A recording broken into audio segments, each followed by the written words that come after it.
My power plants will pull down power because I'm not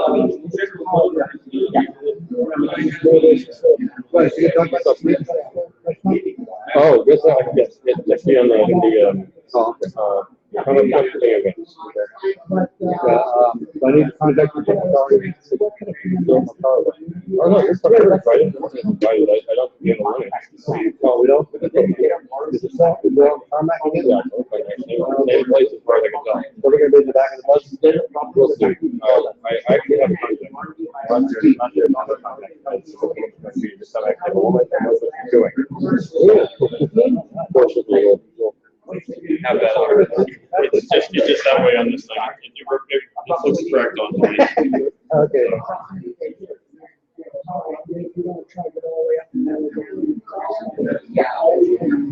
That's a true slap on the table.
Thank you for that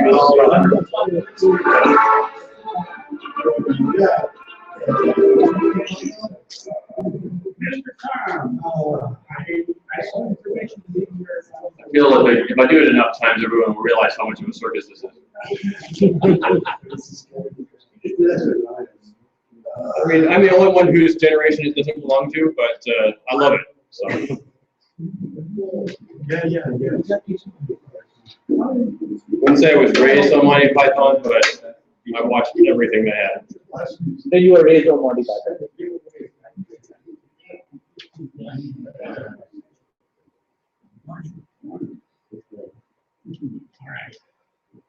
So, well, we all fit in the chairs. This is great. We have enough room for everyone, all 10 of us. Actually, probably 20. Our average is about 20 to 50, somewhere. Anyways, so welcome to the June 2015 meeting. And I think I actually got it right. Didn't put the date this time. That way I won't mess up and make myself look like an idiot.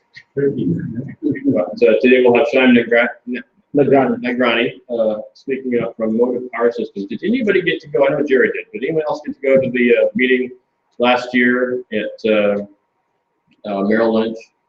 To see Motiv? We had to see the CEO of Jim Castellan's at that event.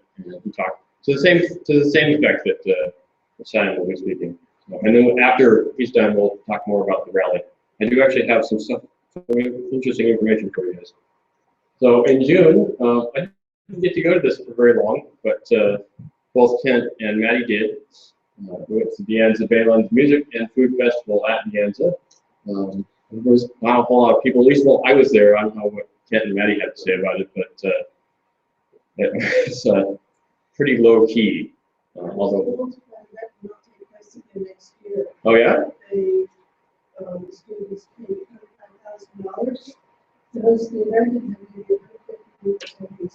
Yeah. Wasn't too big. I don't know. They had an awful lot of advertisement going on, but anyways, it was interesting. It would be great if it did work. So, all right. So coming up in June, at the end of the month here, refuel races, that's actually next weekend. So Sunday, it's about 80 miles from here. So if you have a smart car, you're not going. Well, I'm also going to a meeting in Los Angeles this weekend, so I can't go. But just always have it the same weekend. I always have another meeting I have to go to. Can't go to this. So it's just so you know, it's $90 to sign up. So if you haven't already, it's not as cheap as our rally. And then in July, the Steam Fest on the 11th. I believe it's a Saturday, second Saturday. And if you guys can get out, I think we had about 8 vehicles last year. There's a lot less organization, it seems. This year, I've actually got a real human contact to figure out how things are supposed to work. It'll be on the tarmac again, pretty much in the same place it was last year. This will be at Retail View. Yeah, at the airport, on the tarmac. So that's coming up in July. And then, of course, I don't have a figure for July. If anyone has anybody that they want to speak in July, it's fine. We have somebody for August. That'll be Tom McLemont from McLemont Engineering. We spoke, I believe, in February for the SFAs. So he'll be coming to speak for us. So let's move on with the presentation, Sam. Yeah, I have. Yeah, I have your. I'm just announcing.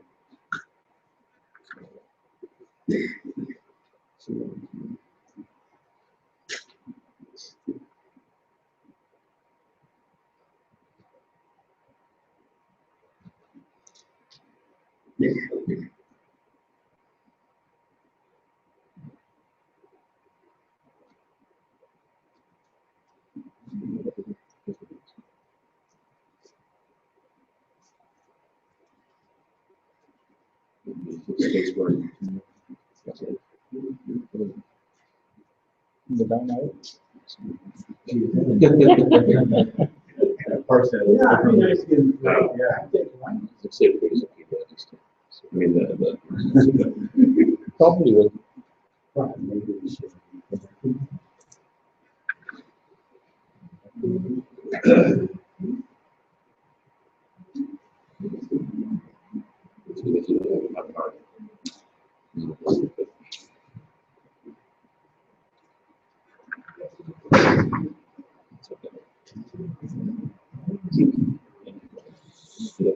So the down arrow. Yeah, or the space bar. Okay.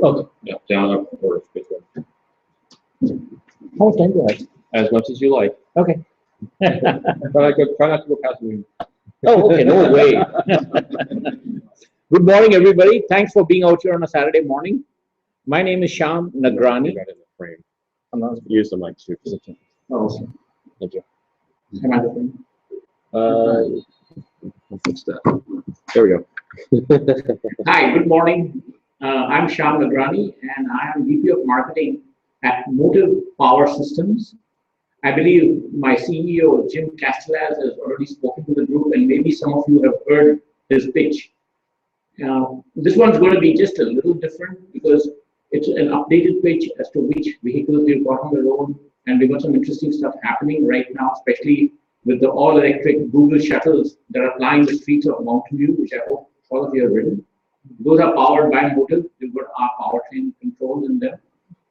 And then we've got some school buses in the Central Valley. We've got a 66,000-pound garbage truck in Chicago, all electric, which has been flying for about a year.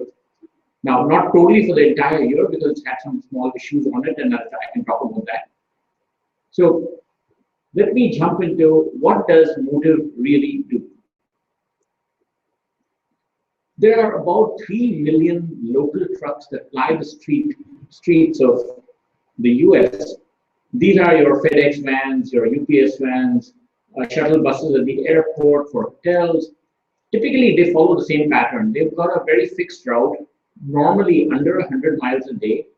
They do a lot of starts and stops. And at the end of the day, they drive into a depot where they can be charged up. So really, they are the ideal vehicles to electrify. The other advantage is every truck that you get off the road, I mean, it's like, you know, I've seen different numbers, but I've seen numbers as high as 40, it's like having 14 electric cars on the road. So, we can make a big impact by electrifying this part of the business, because these trucks do such a lot of starts and stops that they generate an incredible amount of pollution. I was taking a look at some of the numbers from the Argonne National Lab, and they claim that if you do about 100 miles a day over a year, one of these trucks, a truck like this, spews out 52 tons of greenhouse gases every year. So just think about it. Every 1,000 trucks we put on the road, we've got 52,000 tons of pollutants not going out into the air. So we can make a huge impact even with a rather small number of electric vehicles. These vehicles burn over $100 million worth of fuel every day, which translates into $36 billion. Now, obviously, because the price of fuels come down a little bit, this number may be slightly off, but we all know the price of fuel keeps going up. It never really goes on and stays there. And this is something that the fleets understand.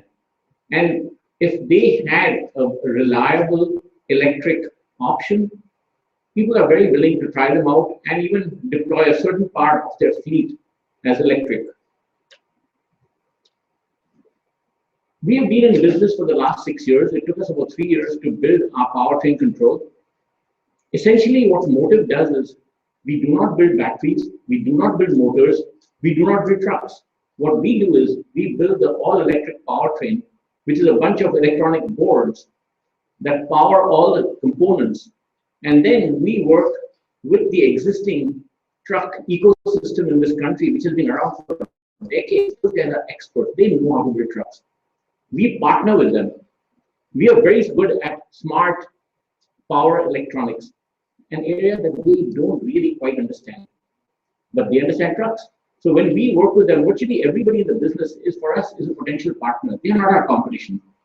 Several of the truck companies have tried doing this on their own. Companies like Freightliner, Navistar, they've got models out, ran them for a year or two, pulled them out, figured out that this was something they didn't quite understand. So they got out of the business, but they are interested in doing it. What you see over here is on the top left is the Chicago refuse truck. This is a 66,000 pound all electric. It runs even in minus 40-degree temperature. It uses lithium ion. It does not use lithium ion batteries. It uses sodium nickel batteries. And the advantage of sodium nickel is that in very inclement climates like Chicago, very hot in summer, very cold in winter, because these batteries are heated up to between 260 and 270 degrees centigrade, they don't really care what the outside temperature is. And because of that, the capacity of the battery does not go down when it gets really cold. I've heard, from anecdotal evidence, I know friends who own Nissan Leafs in a place like, say, Montreal, which is not that different in terms of weather from Chicago. He claims that his capacity goes down between 40 and 50% on the coldest day. So, lithium ion does have that issue. It's a great technology, works super in California, but in these very cold climates, not that great. For us, we had to, supply a truck that Chicago could use just like any of their other trucks. It cannot be different just because it's electric. It's got to work as well as every other truck on the road.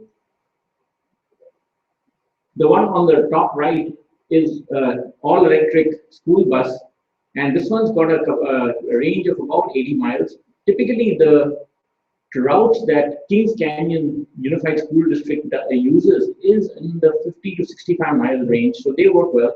On days when they have to do more, they drive the bus back into the depot and do a midday charge so that they can do another run in the afternoon. But as all of us know, 9 out of the worst 10 counties in terms of pollution are in our state. And I don't know if you guys any of you have driven through the Bakersfield, Fresno area on a hot summer day. It is so miserable. The air really is bad. The superintendent of transportation at KCUSD was telling me, he says 1 out of 6 of his students carries an inhaler to school. Now, this is our future. Our kids are suffering from that incredible solution. And what we are hoping to do is at least make a small dent in it. The two bottom pictures are the Google shuttles that are plying the streets of Mountain View. There are two routes that they run. They run around from the Mountain View train station at Castro. There's a northern route that goes around the Google campus. There's a southern route that goes through all the residential neighborhoods and El Camino Hospital. These shuttles have been running since January. We have put about 40,000 miles on them since then. There are 4 of them right now. Google seems to be very pleased with them because they ordered 2 more. And Google, of course, is a company that understands that when you're coming out with your first products are really not industry standard. They are prototypes. We do have issues. But the key is, what we do is we support them really well. If there's an issue, that bus cannot be down for more than a few hours. So there have been minor issues, but the interesting thing is that in January, we had a lot of issues. February was a lot better. Now in June, we have virtually no issues. It's really great. We're feeling very good about this because we are learning so much from having these buses out on the road. We go talk to the drivers. They give us a lot of great feedback as to what they like, what they don't like. Initially, they didn't want to drive it because they were so concerned that the range would not be enough, and they get hammered by their company if they run out of gas, or in this case, run out of power. And some of the drivers really don't even understand electricity. Like, we got this call from Google said, one of your buses just didn't run today. Oh my God, what happened? Now, luckily, we've got a telemetry system in the truck. So we can go, even with a remote, we go in, we check what happened, and we said, this thing wasn't charged last night. What happened? I mean, it doesn't matter what vehicle you've got, even if it's a gas vehicle, if you've not filled up the tank, it's not going to run. So we talked to the driver, somebody talked to the driver, and what he said was that he got a nail in one of the tires, and he was scared of plugging in the power. So what it really, what you find out from something like this, lesson learned is that you have to train the drivers. You've got to explain to them how these vehicles are almost the same, but there are a few differences. They need to understand those differences, and they need to be comfortable with them. So, this is a great learning experience. We are really enjoying this thing. And now, of course, we've got local groups who are saying, if Google can do this in Mountain View, why does Facebook do this in Indoor Park? So we've got a lot of local citizens who are trying to help us do this. Will Facebook do it? I don't know. I really hope they do, because then we can go to Apple, we can go to Yahoo, we can go to a lot of the local companies and get them to put some money into this and get more and more of these electric shuttle buses on the road. You all know the traffic in the valley is a killer. And every month we're getting more and more jobs. Yesterday's report said 4,100 new jobs in Santa Clara County. With that many more cars on the road, if we could reduce some of those cars and they didn't have to make all these short trips, it would benefit everybody. So what is common with these 4 vehicles? It's the Motiv all-electric powertrain. It's a bunch of electronic boards, and the secret sauce, of course, is the software. I mean, we're no different than any other startup in the valley. But we are physical, you can see what we build, and we do something that actually benefits a lot of people. This powertrain control, what's very interesting about it is, it's being used for the 3 buses are 14,500 pound vehicles. The same powertrain has been used in the 66,000 pound refuse truck. We just have more batteries, a bigger motor, and more electronic boards. The way this has been designed is our all-electric powertrain is an operating system for a heavy electric truck. In other words, if you want to change the battery, you rewrite software. If you want to change the motor, you rewrite software. If you want a different vehicle, you just redesign the same components. It's only the software that changes. So everything that we learn from the first vehicles translates down to the future vehicles, which means there's less and less of debug to do. These boards are getting more and more reliable. And as we see what's happening in the real world, for instance, that the school bus that you see out there, that was deployed a little over a year ago. We got it back from Kings Canyon Unified School District to figure out how it had stood the rigors of all the driving out there. And what we found was There was some stuff that was not mounted correctly. There were some leaks because we have to cool our components. So all kinds of little things. We tore apart the entire powertrain and put a new version of it in there. I mean, they have been a great customer. They trust us at this early stage. So we did that on our dime. We just changed everything, and now that same bus is working so much better. So why don't truck manufacturers build electric versions of their diesel trucks? The issue, as I mentioned, was all the components are available. You've got all kinds of battery packs, you've got all kinds of motors. There are chassis that they have been using for decades. But there's nothing that ties it all together and does it in a very reliable manner. And that's where we come into the picture. We've designed this all-electric powertrain that's like an operating system that can take any battery, any motor, put on any size chassis, as we've already shown that in practice.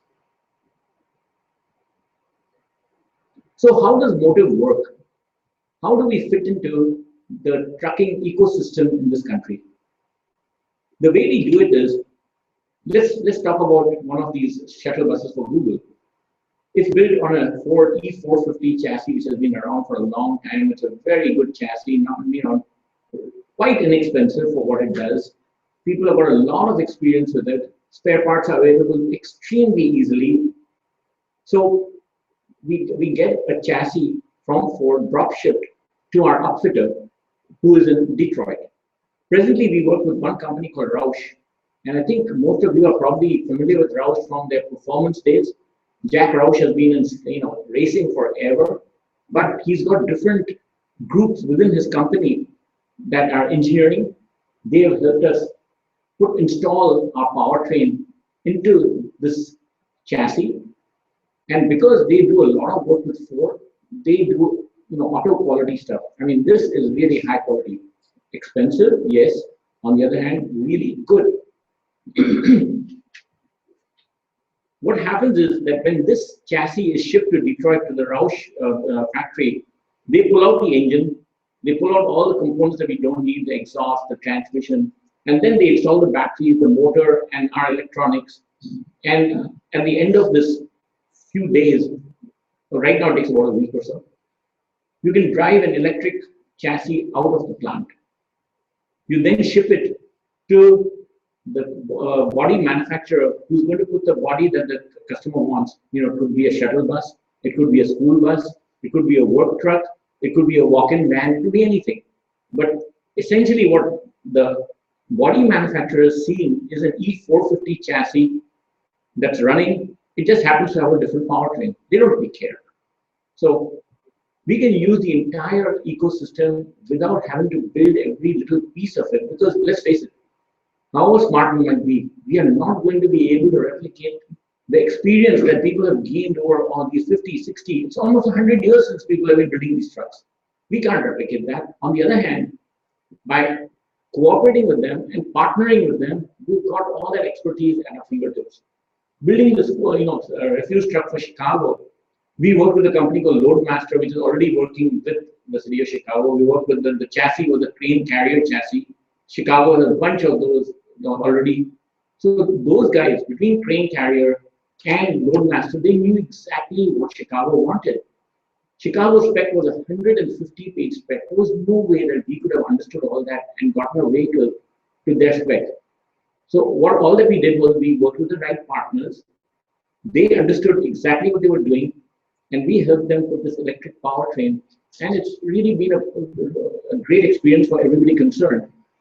Now you may ask, how well is it run? Mostly very well. We've had some issues. The first issue that we had was that the loader and the thing that crushes all the garbage, generally those the hydraulics are run by the motor, by the engine. So it's a belt-driven system. Now, since we don't have an engine, there are no belts. What we did was, it was powered by electric.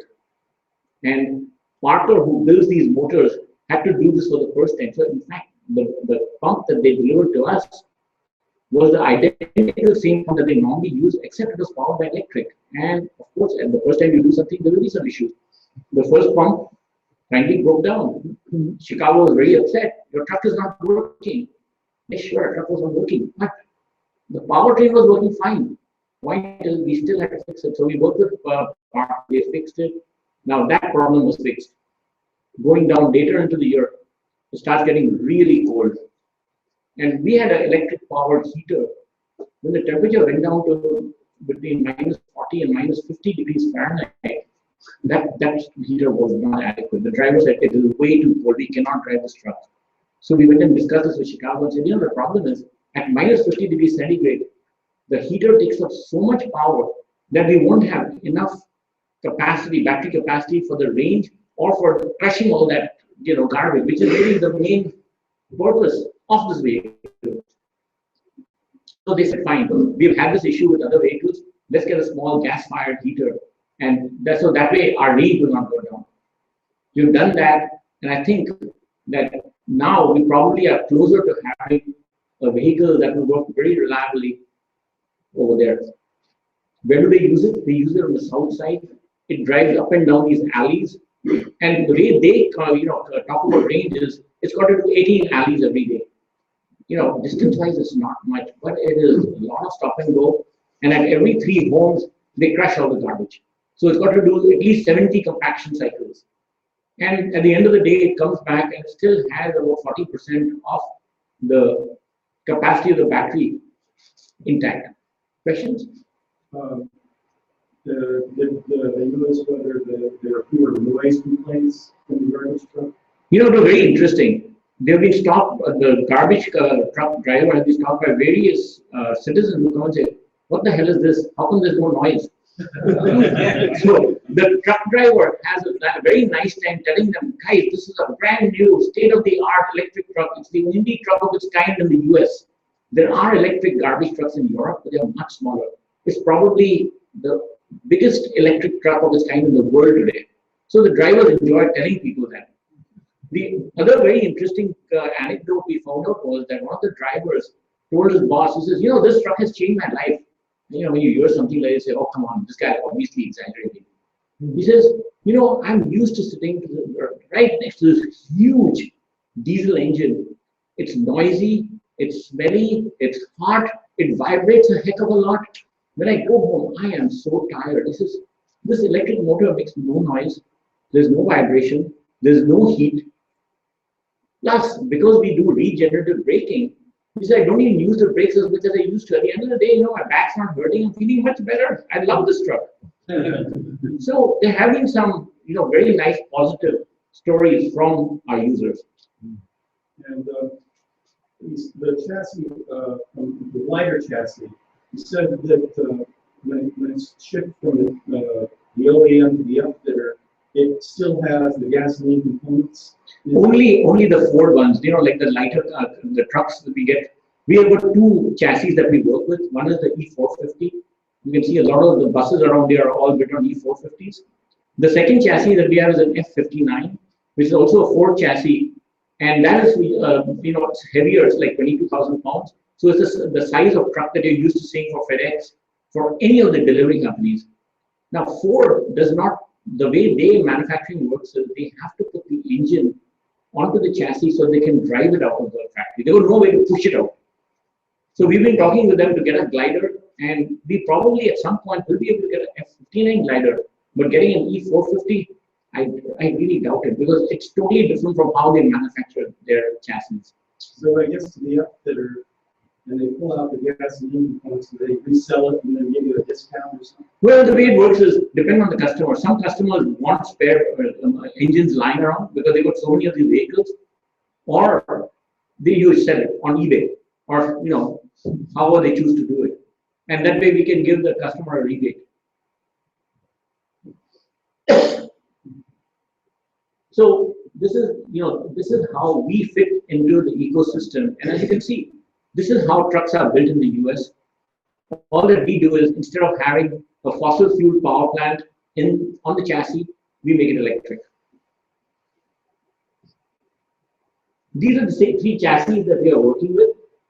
Again, as you can see, it goes from 14,500 pounds GVWR to 66,000 pounds. We can fit any slot in between. It's very dependent on what customers want. These three categories are really great because the first category is a lot of the small size school buses, shuttle buses, partial delivery, flatbed trucks, and I'll show you some examples of vehicles that we are building and who our customers are. The F-59 is a heavier chassis, and this has been a very popular chassis with the delivery vehicle people, and for a larger school bus, what they call a Type C school bus. The Type A, which is the E450 base, carries typically 24 kids. The Type C carries 45 kids. So it's something that school districts prefer. And then the heavy chassis, the refuse truck, we only built one of those. But we recently won an award from the California Energy Commission, $2.7 million, to build 3 more all-electric garbage trucks for Sacramento. One is going to be for the city of Sacramento, and 2 are going to be for a private company that contracts with the city of Sacramento. And we are in the process of working out all the details. What was that lithium-ion batteries? No, these because we have got so much experience with sodium nickel, we are continuing to use sodium nickel. At the same time, we are talking to a lot of the manufacturers who build lithium-ion batteries, and we are trying out a few. It still takes a certain amount of work to work with a new battery because there's a lot of controls between the battery and the CPU of the powertrain. So yeah, we will be going to lithium-ion, but we want to find the right mix. Price is still an issue. That was one thing I was going to ask. What is the cost per kilowatt hour on the nickel, sodium nickel? It's really expensive because what we do is we do not buy the cells. What Tesla does is they get the cells from Panasonic, and then they build their own battery packs. We are a small company. If we have an issue with our batteries, it can kill us. So what we do is we buy battery packs from companies that they have designed. It's got their own battery management system. And that way, if something goes wrong, we've got all the telemetry data that can point to them and say, guys, we did everything right. This is what went wrong. So that we do not have any finger pointing like it's your problem. No, it's your problem. And we get warranties on these batteries, which is why we want to continue working with battery packs, even though they are more expensive. Yeah, question. So you gave an example of 4 trucks that you've already done, and there's some others in the pipeline. How do you find opportunities? Do you approach municipalities maybe to do this? Do they go out with RFPs to bids? How does that? It's actually all of the above. We go to a lot of industry events. There's this show in Indianapolis in the beginning of March called the Work Truck Show, and that's a great venue because they have a green truck part of this show. So, and they have a ride and drive. And if we have a vehicle that we can take, we've done this in the past, we take the vehicle in there, let people drive it, and they can see for themselves, yes, this technology actually works even for a heavy vehicle. Yeah. So shows is one. Strangely enough, we've got so much press that we get approached a lot. We get a lot of calls from municipalities, from private companies, people who are interested in this. And then of course you have to go through the whole process to find out if this does make sense for them. Is the ROI right? Being in California, we got a huge advantage because the state is giving us between $90,000 and $110,000 per electric truck in incentives, and this money has come from the cap and trade. It's about $350 million. So for now, what we are doing is we are working in the 3 areas in this country where we have incentive dollars. California is always number 1. I always say anything that we do today, 5 years later, the entire country will be doing. So I heard California school buses. There's some California program to make them electric. There are several programs. The 2 that we are working very closely with, actually 3. One is in the San Joaquin Valley, which is the one that you see, Kings Canyon Unified School District buses. We've sold them 2. We've got orders for 2 more to be delivered in the next few months. And then the Sacramento area counties have got a lot of money that they actually have spent only on electric school buses. So we are working with them through our dealer to see how many buses we can supply to them. So that's one. Then we got another grant from California Energy Commission to build a larger school bus. Like I was pointing out for this F-59, we can build a Type C school bus, which is about 44, 45 passengers. So we have got a grant to build 5 all-electric school buses for Southern California. And the LA Unified School District is one of our customers on this. Now, presently, we are working with some of the existing school bus body manufacturers to see who's the right partner. So we're going through that whole process. But by next year, we will have largest electric school buses. And the South Coast Air Quality Management District has got like $200 million, which has been earmarked for this. It's been sitting around for years because they have not been able to get very reliable all-electric school buses for Orange County and Los Angeles. So there are several great programs. And just to finish that point, the other places where you have really good incentives is strangely enough, the city of Chicago, not the state of Illinois. Chicago's incentives are almost as good as California, in some cases better than California. And the third place that has got good incentives is New York State.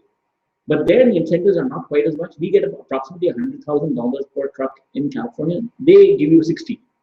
But it really helps in getting these pilots out, because we know we have to stand on our own feet over the next few years. But we need to get these pilots out. And once the fleets have some experience and realize that these things actually work as well, or in some cases better than their existing vehicles, then they will start putting this as some of our vehicles ought to be electric, because they are getting hit by the government about their sustainability goals, about their pollution requirements. So we've got a lot of things going for us right now, and Governor Brown has been fantastic, putting all that money and saying this will not be used for anything else, it'll be used for clean transportation. I'd like to hold up on the questions, Sure. perhaps, and let you finish the presentation, and then we can hit you with our list of questions. Excellent. Whatever works. I mean, I'm happy to answer questions, because the good thing about answering questions as you go along is that people continue to be interested. Otherwise, it's a kind of hard. People lose interest. No, so I think I like what you're saying. We'll try to cut down the number of questions, but feel free to ask. So this is the Google all-electric shuttle. The interesting thing about this is we told Google, please, can we have our name on it? And they said no. But I just want you to know that there's a whole bunch of press that we got where Google said it was powered by Motiv. But they didn't let us put our logo on these 4 electric shuttles. But it's okay. They're a great customer. And just think about it. These will be self-driving in a few years. And something for the driver. Yeah, right. But the problem right now, one of the issues that we have in Silicon Valley is there are not enough drivers. So when we run our tests, none of us has a commercial driver's license. So we can only drive our buses or trucks in our parking lot. That's not really too good, because you want to try it out on a hill, you want to try it out in stop and go traffic. So we have to hire drivers to do it legally. And, of course, so it doesn't mean Silicon Valley people will just take it around the block to see if it works. But getting those drivers is so expensive, and worse, they're not even available. So we try to hire school bus drivers on weekends when they're free, or during the day, or in summer, that sort of stuff. I think you're allowed on a non-commercial license, you can go up to 26,000 pounds. Max. Yeah, there's some very weird rules. If it's a truck, it's okay. If it's a school bus, if it does not have seats in it, it's okay. Okay, yeah. So Bureaucracy. Yeah. So anyway, that's the Kings Canyon Unified School District bus. On this particular day, we drove all over San Francisco. We went up California Street. We went down Lombard Street, which is not allowed. So we got some great pictures. Luckily, nobody stopped us, because thank God, if they see the yellow school bus, they say, oh, it's okay, you can do whatever you want.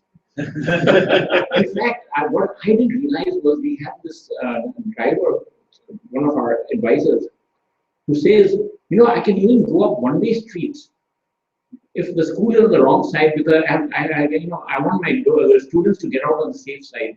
So we went up one of the streets near Nob Hill, one-way street, and he tells me, I've always wanted to do this.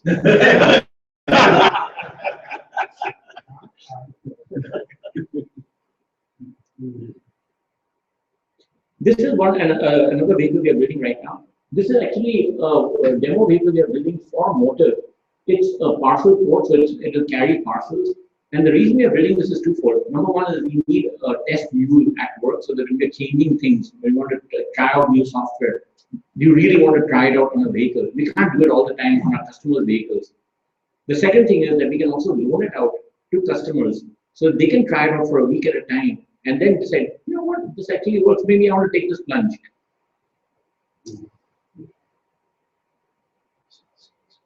This is an electric flatbed. It's going to have a dumper body on it. It's already being built. This is for the city of Santa Ana.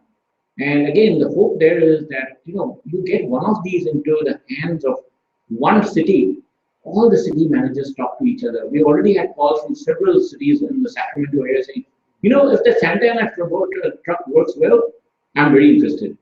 So let's see how it goes. I think this is kind of like a snowball. You get some vehicles out with the right customers, they find that they work well, they work as well as their fossil fuel vehicles, and we can get a lot of orders. And that's really what we want is we want this thing to proliferate and become mainstream.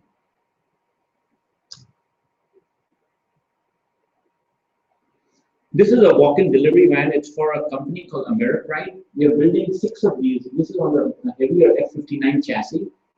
Ameripride is a national laundry chain, and they operate in disadvantaged communities.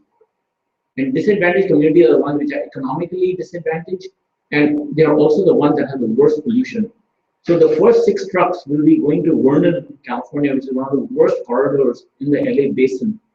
And because they are disadvantaged communities, the California Air Resources Board throws in some more money for us to get these trucks out. So what we are working with Ameripride is that once we get these 6 trucks out, they are already talking about buying another 20 because they have got some real problems in terms of their pollution requirements in Fresno, in Modesto, and that whole Central Valley. So we're working very hard on making this happen.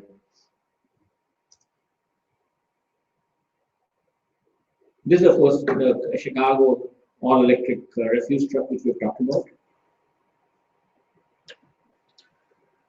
Charging requirements, this is something that people always ask.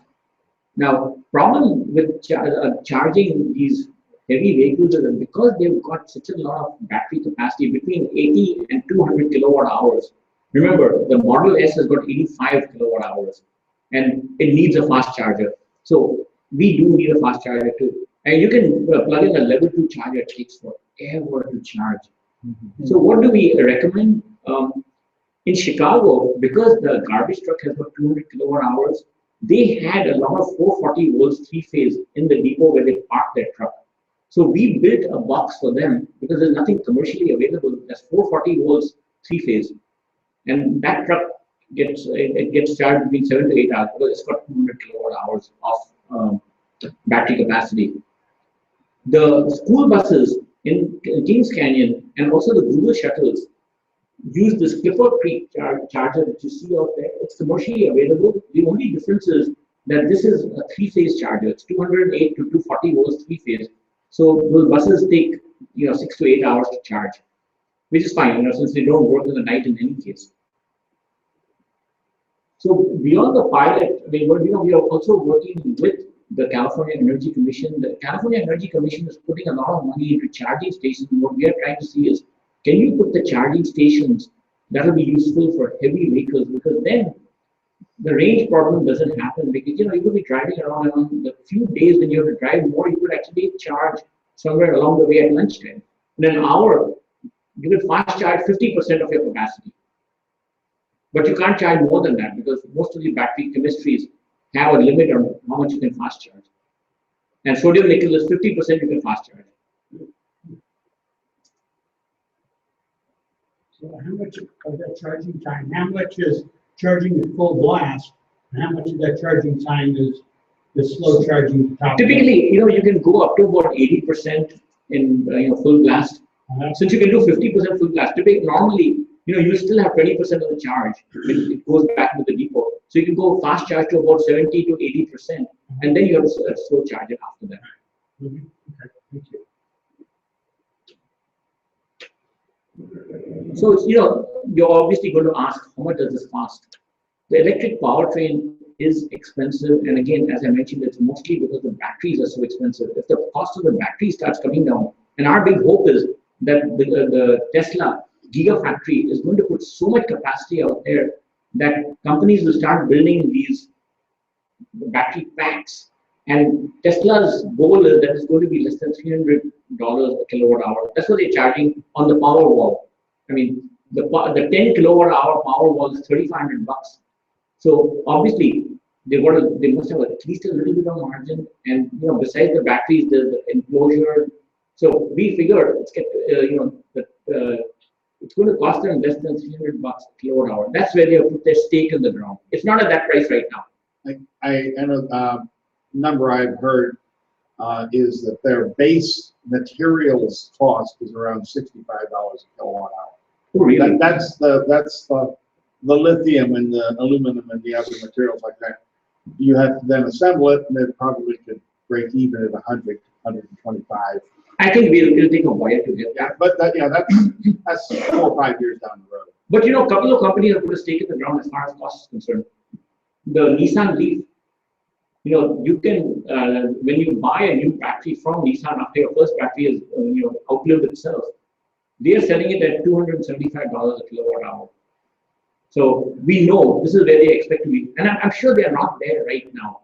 But this is where they expect to be in the near future, because nobody wants to lose money for any length of time. You're willing to do it for a short amount of time to get these vehicles on the road, and also to increase the confidence of your user base that, if my battery capacity goes down, and in the Leaf, I know several of my friends have already had issues. One of my friends has had a Nissan Leaf for 3 years, and his capacity is almost at 80%. In fact, the dealer told him, once you reach that magic number, I'll just give you a free battery replacement.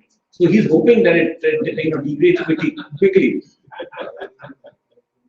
So the electric powertrain cost is between $160,000 and $300,000. But when you compare it to the total cost of ownership of the vehicle, most of these delivery vans, you spend more than 3x their cost in fuel over the life of the vehicle. And these vehicles go run for 10, 15 years. The other advantage that we have is that, say 8 years from now, the customer American, the trucks are working great, the capacity has gone down, their range is going down, they want to get new batteries, they want to do an overhaul like they normally do on their diesel or on their CNG engines. At that time, we can get whatever is the newest and the greatest, reprogram our powertrain, and they're ready to go. Where do you get the batteries from? Right now, we're getting them from a European company called Siam, and they are sodium nickel batteries. But we're talking to everybody in the business. Problem is that some of the big guys like LG Chem, whose batteries we'd love to use, for them we are too small. So until we get a larger number of vehicles on the road, we have to work with the people who work with us. It's a standard problem for all startups. I'm on my 6th startup, so I know how this whole system works. You get clobbered and suddenly you become successful, and now everybody wants to work with you. That's our team out there, and this is right next to the bay in Foster City, San Mateo. We are about 35 employees, a lot of very young people, a few gray hair who will help the youngsters get up to speed.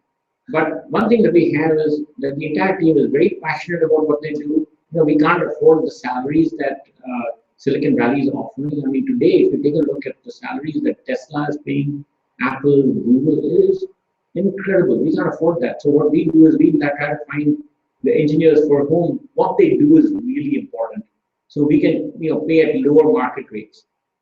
So far, we have got $13.5 million in grants, mostly from the California Energy Commission. I mean, without them, we would not exist. And we have raised about $7.5 million totally. So the company is still owned mostly by the employees, which is very rare for a company of this sort, where we require a lot of money. But because we have used our dollars very, very carefully, and we are in a miserable area in Foster City, where we pay $1 a month for rent. I mean, if we were in Palo Alto, we'd be paying $5 per month, per square foot in rent. And that's the end of our presentation. These are a couple of pictures of our vehicles. That's on 101. That's our electric school bus. And the Chicago garbage truck is driving down one of the city streets. Does electrifying these trucks change how they're insured? How the insurance carriers treat them? You know, I haven't heard of anything. None of our customers have said that it's been an issue. The bigger issue is that if they want to lease the vehicles, you can only lease it with certain banks or people who are willing to take the risk, because it's still new. They don't know how, what the life of the batteries is.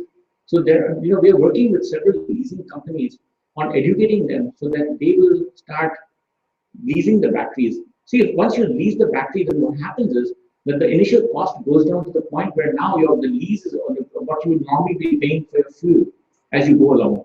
So it makes it a lot more doable for several customers. We had a speaker from Motiv, Yeah. And at that time, they were using the capstone microturbine to generate electricity to run the vehicle. Are you guys doing that anymore? No. Well, we have looked at a lot of alternate fuel, ways of doing it. You can get hydrogen fuel cells. You can do the capstone flywheel. There are various things. None of them is really very useful.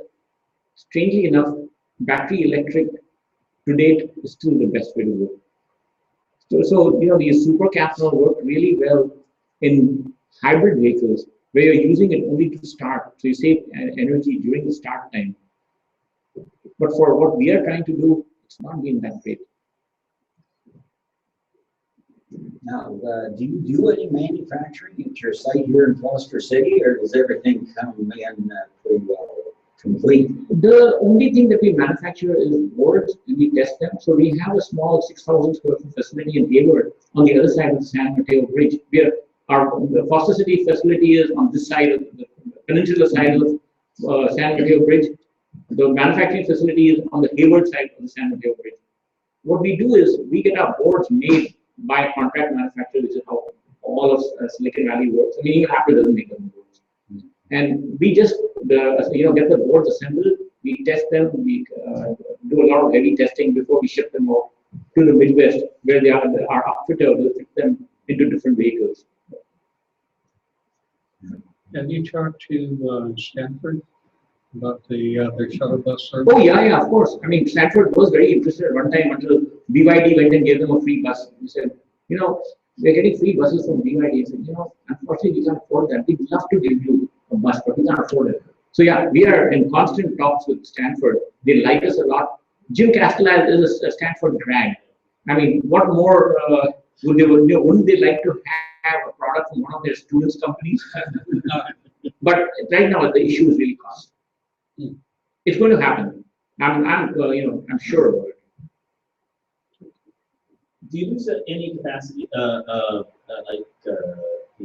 cargo capacity in the school buses? And we had a school bus that was converted that we've seen before, where they used the luggage bags for the batteries. Is it the same for your? What we do is we use the area between the frame rails to put the batteries, because that's the safest place to put it. We put the batteries away you would normally do fuel tanks. If there's an impact, nothing's going to happen. You're not going to have a catastrophic failure. So the area between the frame rails is generally not used in most vehicles, because you always have that huge crankshaft and all kinds of stuff. We don't have the huge crankshaft. What we have is a motor that's sitting right next to the rear wheels. Our crankshaft is at most 18 inches long. Drive shaft. Sorry, drive shaft. You can see I'm not that much of a vehicle guy. I'm more of an electronics guy. Yeah. How does it change? How does the conversion change the curve weight with respect to the equivalent gas version of the vehicle? Real good question. It matters for the 14,500 pound trucks. What it does is it reduces the payload that you can carry, because the batteries weigh a little more. Even after you take out the engine and all the components that you don't need, the batteries add, I believe, another 1,500 pounds. The whole system adds about another 1,500 pounds. That means your payload has gone down by 1,500 pounds. But as you go to heavier vehicles, that number doesn't matter anymore because it's the ratio starts becoming smaller and smaller. I'd like to know about UPS and FedEx delivery vehicles. Well, we've been talking to them for years. In fact, we almost had a deal going with UPS. We had some money coming from the California Energy Commission, and we wanted to do a pilot with UPS. And then at the last minute, they pulled out and said that they had some issues within their company where they didn't want to do it. That's how we got this the laundry service company. So we started working with them. They jumped in and said, "Oh yeah, we will be the pilot." So we've been talking to UPS, we've been talking to FedEx. FedEx in fact sent us an electric truck, which was a freight liner, and it had a powertrain from a company called Innova, which unfortunately went out of business. There have been a couple of other companies that have tried to do what we have done. Unfortunately, what happened was that they were never reliable enough, so that the customers never used those vehicles. And which is why we are not trying to sell too many vehicles. We're trying to get a small number, selling them very carefully to the right customers who will help us debug the vehicles, who will understand that they really are still prototypes. They're not production-worthy vehicles. But unless you go through that whole experience, you will never have production-worthy vehicles. And we don't have the kind of money to do it all on our own. We're doing it with help from the state, we're doing it with help from our early customers. Because I guess I'll have to start calling in complaining because I've been sitting out, during the week when everybody's at work, the neighborhood is quiet. We get the FedEx and the UPS delivery vehicles coming in going, yeah, I find it very annoying. I think you really, it's very interesting you mentioned this. Frito-Lay has got a bunch of electric trucks that they bought from a company called Smith Electric.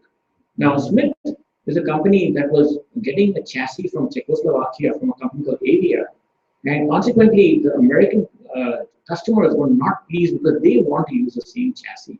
They want to, change as little of the vehicle. To them, it's just a tool. They just want that to be able to deliver packages. They don't really care what it runs on. So Smith built this on this Avia chassis, and unfortunately, because they wanted to do everything soup to nuts, they were spending a lot of money. They were actually shipping $80,000 with every one of their trucks to make it viable for the customers to buy it. And the reason I know this is when they tried to go public, it was all there in the S1. You have to tell the world how much money you're losing on each vehicle. Now, Frito-Lay has bought 265 of those trucks, and they run pretty good. But Smith went out of business for a while because they didn't run out of money. So, an interesting story, I've heard that some of the grocery chains are so happy with electric trucks that they let, when Frito-Lay goes in, they go to the front of the queue to unload. Which means that that truck becomes very useful because it's being used more hours than some of the other trucks. And in Europe, you have this congestion charge in places like London, Paris. Singapore has the congestion charge. Electric vehicles don't pay congestion charge. So if you save 10 pounds a day per truck in the West End in London, UPS and FedEx are very interested. So for us, it is get as many vehicles out on the road, get these pilots, have enough data to show that they are very reliable vehicles. It'll take a little bit of time, but we're trying to do it right. We're not rushing out there and trying to ship as many vehicles as we can. We want to do it in a very measured way and hopefully become very successful and become mainstream. So you mentioned already the hard winter and cold weather behaviors. What about the hot weather and air conditioning? What sort of air conditioning? Cabin air conditioning? Again, that has been a little bit of an issue because the air conditioners that are used today are all 12-volt air conditioners, and they are very inefficient. So presently, we are in the process of going to a 24-volt air conditioner, which is a lot more efficient. But we are also working with some of these companies to get a 300-volt air conditioner. Those become very efficient. Then at 300 volts, the drain for air conditioning is not as much. So we are not quite there, but that's the path that we are going on. And again, it's the same thing. The guys who build the air conditioners, if they see this is a huge market, they want to be in it. They get a lot of great press when they say, we are doing new stuff. Air conditioning is one of the oldest businesses in the world. All the engineers are so bored. You do something in electric, they get interested. What's Tesla using for air conditioning? I'm not 100% sure because Tesla does everything on their own. But I'm pretty sure that they probably use a high voltage air conditioner. They might even be building it themselves or getting it built by somebody specifically to their spec. I mean, they're doing they did 35,000 cars last year. This year they're going to hit 55 plus. It's a big customer. We're nowhere. Your air conditioner is, when you get up to, when you're saying 200 or 300 volts, you're basically saying, take the DC power, use an inverter, make 240 volt AC, and you've got the same air conditioner, that the compressors and units that you've got in home air conditioning systems. So the compressors can be stuff that's, they're making $500,000 of them a year. Right. And so you're no longer in a system where you're making 5,000, 10,000 a year. So that's one of the big advantages you have, like going to high voltage. Yeah. It's all 240 volt, basically. Yeah, that's a pathway going on. And there are a couple of companies you're working with. Everybody is very interested. It's interesting how most of their money comes from fossil fuel vehicles, but everybody likes what we are doing because they see the advantages, and it's good for the environment. And even though people want to make money, heck, if they can make money and be environmentally conscious, everybody wants to do it. So what are you using for air conditioning on the Google bus? It's a 12 volt air conditioner that actually consumes a lot of power. But the next generation is going to be 24 volt, and after that, hopefully 300 volt. Are they belt-driven type systems where they're essentially taking an automotive compressor, driving with a 12 volt motor, and essentially using all the automotive stuff that would normally be in a gas vehicle, or the actually using inverter drive? Yeah, there's no, the funny thing was, when the CHP came to certify the school bus, they spent a lot of time walking in and around the bus and under the bus to see, you're sure that there's no exhaust? No, there's no exhaust. It's all electric. 4 officers spent the whole day with us. They spent 7 hours. And at the end of the day, they signed up, and these are roadworthy vehicles.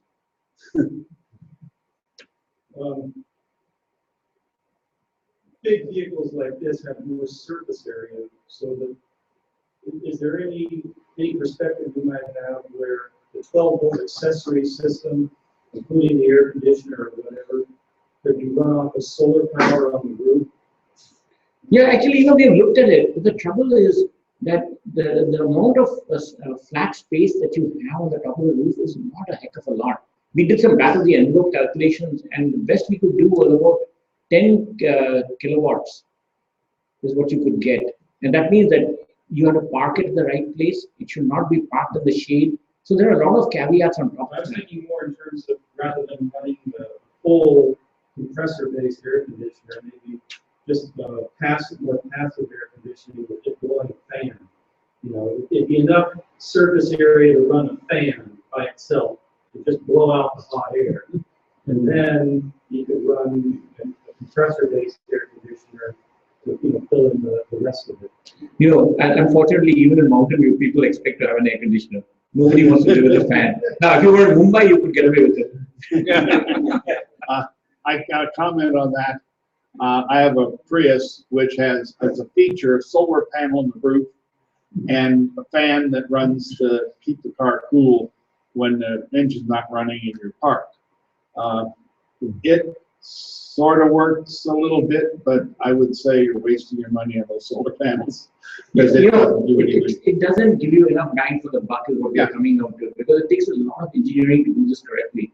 And engineering resources are too valuable to waste on that. But we have looked at it, yes. Yeah. A whole list of questions here. First one. Step up, stand here and tell me what your questions are. I'm intrigued by the sodium nickel batteries. And you already mentioned one advantage of them is in low temperature, that these things are. And high temperature too. But they're preheated. Yeah, because they're preheated. In a stable environment. Yeah, because they're preheated, you don't even care, the ambient is very high. These batteries have been used in electric trucks in Dubai without any problems. But, so I'm very intrigued by that because we're fairly familiar here with various flavors of lithium-ion batteries. So I was wondering if you could contrast and tell us a little bit some of the technical features and issues and contrast them with the lithium-ion batteries. Sure. Energy density on the sodium nickel surprisingly is very good. In other words, the amount of energy for the same weight is higher than lithium ion. Where sodium, and the other second good part about sodium nickel, as we have already talked about, is because you're preheating the batteries, the ambient temperature doesn't matter. The bad thing about lithium ion batteries is that getting the power out, it's not as effective. So if you have to get a lot of power out quickly or put power back in, you do the fast charge, it's got more restriction on it than lithium ion. And for that, we have even looked at, maybe we'll do systems where we have a certain amount of lithium-ion batteries and a certain amount of sodium nickel. Because with the Motiv system, we can mix and match batteries in the same vehicle, which right now I don't think anybody else can do. And in most cases, it doesn't make sense. But in trucks, if you've got certain vehicles that are going to drive on the freeway for a while, we may put some of our batteries as lithium-ion so you can get the power in and out quicker. And then when they're doing a lot of stop and go, where these are being charged, you use the power from the sodium nickel. So we're looking at all kinds of options because our technology allows us to do it. Okay, so what about the cost? The cost of them is, if you're buying battery packs like we are, they're very comparable. But my feeling is that over time, it will probably become, lithium-ion might become cheaper with all this capacity coming online. And really, if we can get lithium-ion batteries at a much lower cost, in the short term, our biggest, area where we're going to sell is California. Lithium-ion works great over here. When we go to places like Chicago, it's a little different. But lithium-ion will go a long way in a huge part of the US, the entire West and the South. What is the lifetime or the cycle limitations and stuff on these nickel sodium nickel batteries? They claim it's 3,000 cycles, which means that every charge is like one cycle. So if you're using your vehicle 300 days a year, 6 days a week, it's theoretically 10 years. We do not have enough experience to really know whether they work that much. But from the batteries that we've used for the last several months, we have not seen any real significant drop-off yet. But again, we don't have enough data. I can't say definitively that yes, that is right. Yeah. One of your competitors here is right. Yeah. With their dump trucks. Mm-hmm.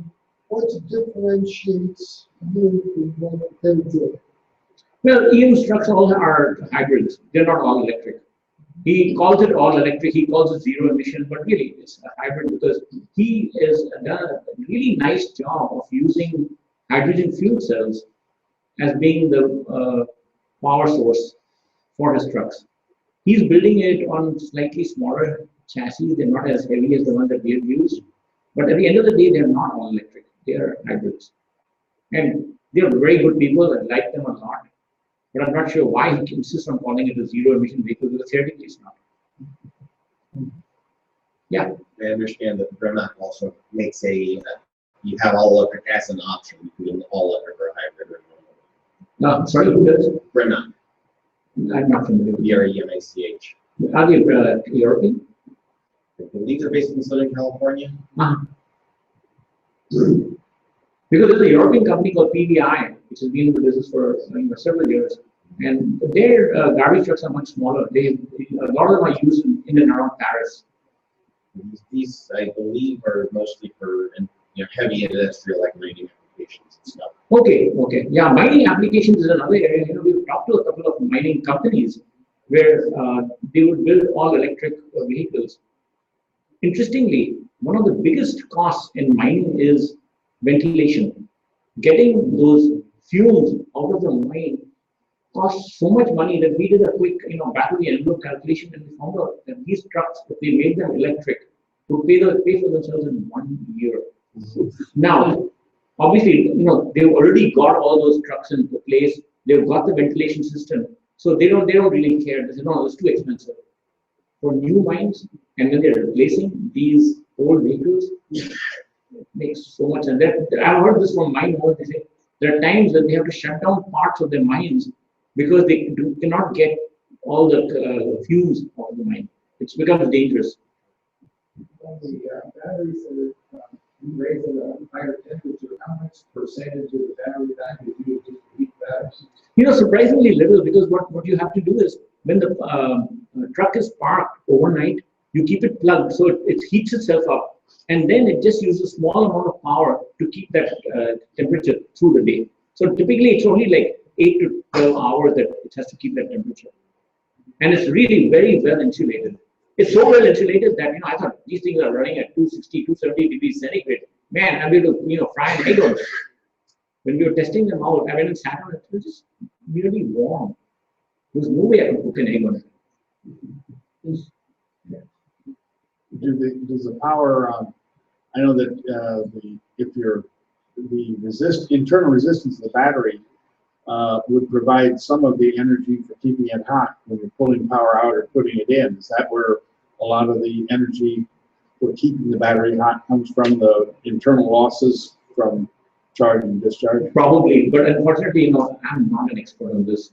And even though I started life as an engineer, it's been over 20 years since I was an engineer. I've been in marketing. But I do have a master's degree in engineering, electrical engineering, and I've designed chips. So now you're a professional liar. But I'm not sure why you will be so honest. A mixed company.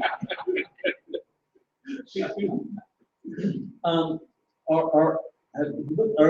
all electric vehicles suitable for in the various ports? They've raised the requirements for clean air vehicles. I don't know whether that's more suitable for a hybrid situation, but for the trucks that do movement within a port. Yeah. For the ports, they have to, every port in California has got a problem of pollution. What we are working on, we're working with Long Beach, Los Angeles, Oakland. We have to find the right project where we can build these all-electric drayage trucks. There's a company in Southern California called TransPower, which builds these drayage trucks. Unfortunately, TransPower's business model is that they do a lot of pilots. They never want to make it commercial. What our business is, we want the pilots, but we want to make it commercial, because until it becomes commercial, we're not going to make money and we're not going to make an impact. So we are working with the ports, and at some point we'll find the right project to do this, because the drayage truck is no different than the garbage truck in terms of weight. I mean, we can do it. You can already see that. We just have to find the right program where we have the money to do it. Yeah. You mentioned that you're working with the California Energy Commission as well as the California Resources Board. I was wondering, just from you as a manufacturer perspective, what are the pros and cons and what benefits do each of these two organizations provide you? They're actually very different. California Energy Commission, when they get their dollars, they put out proposals where they want to do something specific. So they help you do a lot of these initial prototypes and pilots. Then when you go into production, the CARB gives you money in terms of incentives to build those trucks. So they're really very different. CEC comes in early, CARB comes in later. Yeah. I understand. It looks like all your vehicles so far are basically new vehicles as you work with in that process. So you're not approaching the retrofit at the midlife of cycle of so these are actually very simple. If you do retrofits, all that you are reusing is the chassis. A Ford E450 chassis costs between $25,000 and $30,000. The electric upfit costs $150,000. Why would you put it on a chassis when the chassis gives you trouble? But the chassis has already got 200,000 miles on it. There will be a lot of problems with the chassis, which is why, when we tell people, take a look at the money involved. Does it make sense to put this huge investment of the powertrain into a chassis that has already used up most of its useful life? And the other problem is that if you do the upfit on a used chassis, you don't have a warranty from the manufacturer.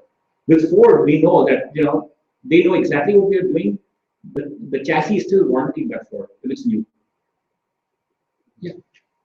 Have you had any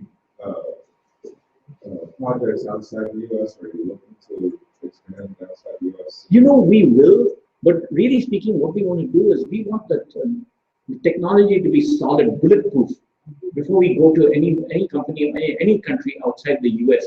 We've been approached by so many countries. It's very embarrassing to keep telling them, I know you want to give me business, but I'm not ready for you. And that's what we normally do, is that until we are really solid on our technology, where we can ship an electric powertrain to Germany and it works really reliably, we can't support them. They're not big enough.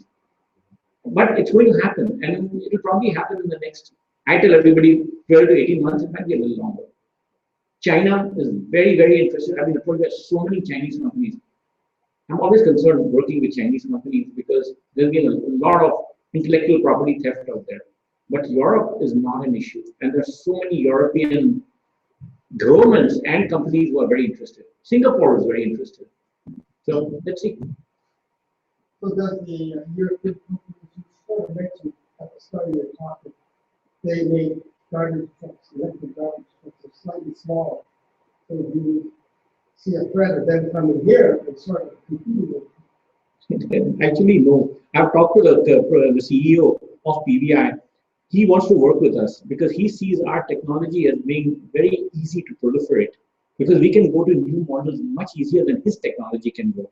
So he's been talking to us about, guys, we need to find a good program where we can work together. We told him the same thing. I don't think we are ready to go outside the US yet, because the support will kill us. If there are issues outside the US, how do you handle it? If there's an issue in Mountain View, it's very easy to handle it. If there's an issue in Central Valley, it's no big deal. One of the biggest differences between US and European cities is European cities have much smaller streets. Yeah. The size of the garbage vehicles that we have here wouldn't fit down a lot of European streets. No, they wouldn't. You're absolutely right. But see, the thing is, because we can, our technology is so scalable and flexible, we can go to any vehicle. But we have to work with the European manufacturers. I mean, if Daimler decides that they want to do electric vehicles with us, it'll be great. But who knows? They're so big, they want to do everything themselves. The other thing is, us Americans throw away a lot more stuff than the Europeans. The number I got from one of the garbage companies was that in the US, you dump about between 6 and 6.5 pounds of garbage every day per person. In Europe, it's between 3 and 3.5 pounds. So you're absolutely right. Yeah. Okay. You basically, your claim to fame as far as what you're providing is what you call your electric powertrain. Yes. Which consists of basically the controllers over the motors, over your battery management system, over the charging system. That's basically what you're doing.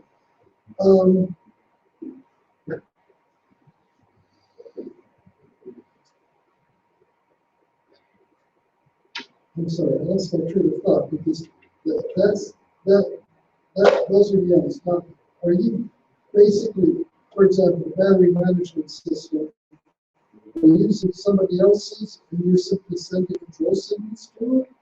Or you designed your own BMS? What we do is we use battery packs. So you're using between 4 and 10 battery packs per vehicle. We've got a battery management system on top of that pulls out power depending upon how each of those, what is the state of charge of the battery pack. And also, if any of the battery packs is overheating or there's some issue, we throttle back power from that. It's your own battery management. It's a double battery system. Like Tesla says, they've got like what 4 systems on battery management. We do something very similar, where the basic battery management is being done by the provider of the battery pack, but then we do the management on top of that and make the vehicle work very efficiently. Plus, we have we can tell you in advance if we can do predictive maintenance by telling you battery number 3 in this vehicle seems to be overheating a little bit. We have throttled back the power. When you get a chance, replace it. So we can do preventive maintenance and predictive maintenance as we get more data. Okay, so you're working on top of the existing BMS that I'm surprised that battery manufacturers actually providing the BMS to start. They do, because they know that one of the problems of supplying cells is that you can do it to large companies. With a small company, if things go wrong, how do you decide whose fault it is? So this way, it's their BMS, and then on top of that, we've got our telemetry system that's measuring this all the time. Every few seconds, we've got this ton of data that we are collecting, and then we can analyze it and we can show them exactly what happened.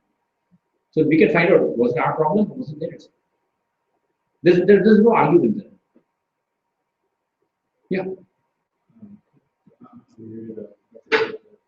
That's okay, most of us are. So this truck that's power, you charge like a Tesla? Yeah. And then how long would it take to charge? Typically, most of our trucks take about 8 hours to charge, and I covered this earlier. Depending upon how much battery power you got, you do it either with 208 volts 3-phase or you do it with 440 volts 3-phase. The range is between for the really heavy truck, the garbage truck, the range that Chicago wanted was 60 miles, so it actually does much better than that. For the school buses, they wanted 80 miles. Google wanted 100 miles, so it varies. So you charge it for 8 hours? Yeah. You can fast charge it, about 50% of the charge you can fast charge, and that will take between an hour and a half to 2 hours max. But then you have to slow charge to get the 100% charge. And this is typical of any battery. Even the Model S, you can fast charge it up to a point, but after it has to be slow charged. In 20 minutes, they can fast charge 50%, not more than that. So if you're driving from here to LA, you go to Harris Ranch, you charge it another 50%, and you make your way down the coast. I know a lot of my friends have done that. Yeah. Okay, question about regeneration. I take it that you tailor the amount of regeneration. The question is, do you tailor your regeneration so that you basically don't use the vehicle's brakes until you come to the final stop? Or do you scale back on the regen so it's only a percentage of whatever the braking is required? What we do is it's very much like what you have in your car. You've got 3 low gears. So you can have 3 or 4. You got the gear shift. The way you do it is when you go to 1, it's the most aggressive braking. In other words, you take your foot off the accelerator, the truck just starts slowing down. And then the funny thing about these electric trucks is you drive it around even for an hour, you figure out exactly how it's working. You take your foot off the accelerator at the right time, it slows down, and only when it reaches about 20 miles per hour, you start using the brake. So do you find that the drivers prefer that mode? So you've given them the choice. Yeah. And do you find that they indeed do this, the max regen setting, and simply use their foot? It really depends on the driver. So the ones who are enjoying driving the vehicles, the guys who are proud of the fact that they are on the cutting edge, use the different levels. Most of them just want a low level. Like in the Leaf, you only got 2 levels. I think you got the eco mode and you got the other mode, the more aggressive mode. There will be 2 modes. In this case, we have put 4, but depends on whether they use them. Yeah. Let's talk about driver's experience. I read some time ago that one of the health issues for drivers with these trucks is the noise, rattling, all that is a negative health effect. So, do you have any studies about that? With your drivetrain versus the diesel truck, right? Actually, no, all that we have right now, because we got so few vehicles on the road, it's all anecdotal evidence. We have heard people say, it's great, I'm not that tired at the end of the day when I drive this truck. But we don't have any hard data. That'll take time. When we got hundreds of vehicles on the road, we are gathering so much data that we then be able to analyze it and answer questions like this. And another anecdote. When I go home to Wisconsin in the summertime, my brother has a large truck, and it's diesel, and it's okay and comfortable. And we do a lot of running around sometimes, and by the time, and I'm there for a week, and by the time I get back to California, I'm sure and glad to get back into my electric vehicle because it doesn't vibrate and my ears stop burning. Absolutely true. There's no question about that. Another interesting story. We were approached by the oil industry. We have a lot of oil that's still being extracted in the Kern River field around Bakersfield. Yeah. So one of the companies that services the oil rigs invited us out to go visit them, and they said they want to electrify their oil rig trucks. You're sitting on this lake of oil, and you want electric. What's wrong out here? So we took the drive out there. It's a 4-hour drive down to Bakersfield. We spent the whole day with them, talked to people out there, and you know why they want to do this? Now, they haven't done this yet. Let me give you the disclaimer. They're seriously thinking about it because they lose so many of their employees. The guys who are working on the oil rigs, what they're doing is they're pulling out the pipes that go into the well. Those things have to be replaced at least once a year. So these guys are working 24/7 replacing these wells because they've got 6,000 wells only in that one field. And every one of these fields have got lots of wells. The people who work on these wells, that thing is so noisy, it is so polluted. They say that they lose a lot of people, and if they could reduce the turnover of people. He said, we pay them top dollar and they still don't want to do it.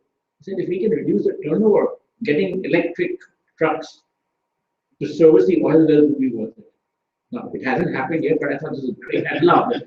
I mean, if this happens, imagine the PR that we guys would get. Oh, that would be good. Electric to the rescue of the oil industry. Just think about it. Yeah. Do you retrofit existing trucks, or do you always put together new ones? We always go with the new one. I was just explaining to somebody else that the diesel, these chassis are not very expensive. E450 you can get between $25,000 and $30,000 depending on how big a customer you are. The electric powertrain is $150,000. Why would you put it on this chassis that's already used up most of its useful life? Second thing is you don't have a warranty if you do that. When we retrofit, when we put out upfit on a new vehicle, we still have the full warranty.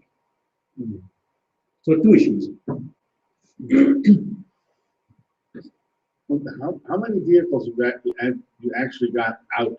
Have you actually shipped? Only 8. 8? Yeah, and we are in the process of getting another 12 out right now.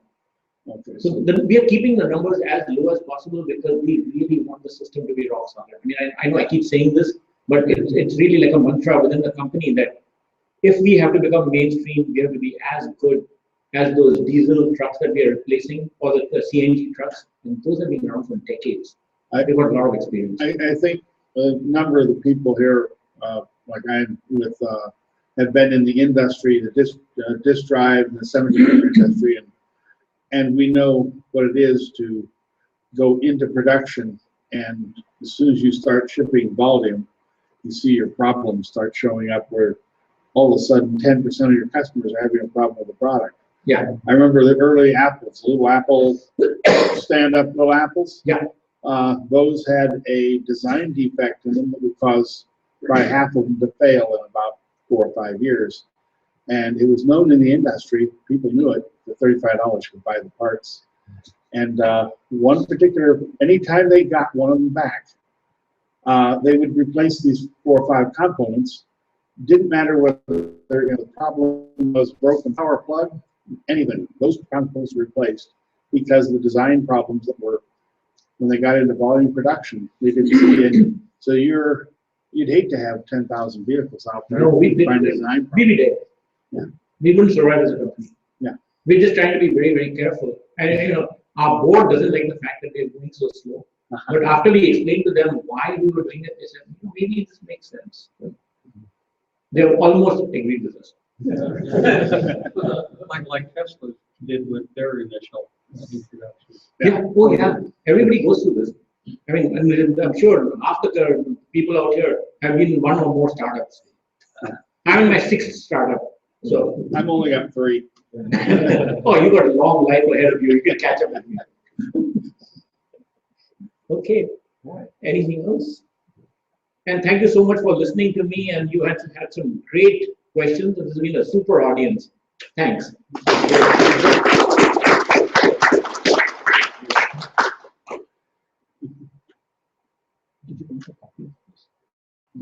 Sure.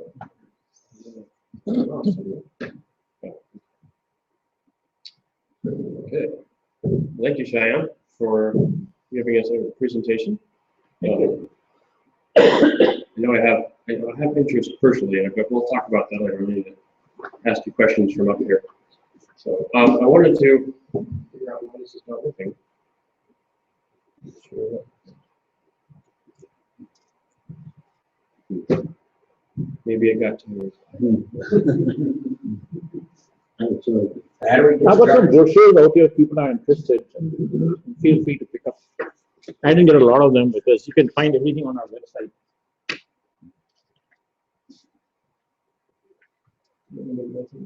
Well, it's not like I have any graphics. Mainly what I wanted to talk about was the rally, actually, to keep